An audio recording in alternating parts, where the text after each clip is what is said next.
The tip I'd like to share with you guys this week have to understand that Allah subhanahu wa ta'ala, by mere virtue of us being of different genders, has made us different.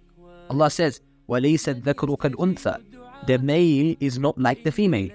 And that means that when certain incidents,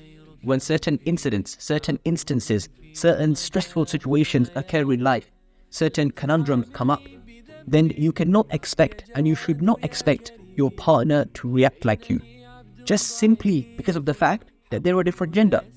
We know from experience, all of us have experienced, that men and women react to things differently.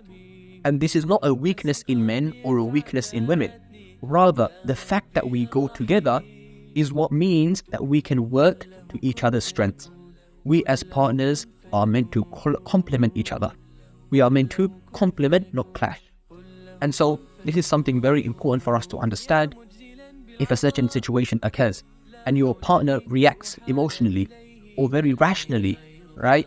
Don't think that to be abnormal.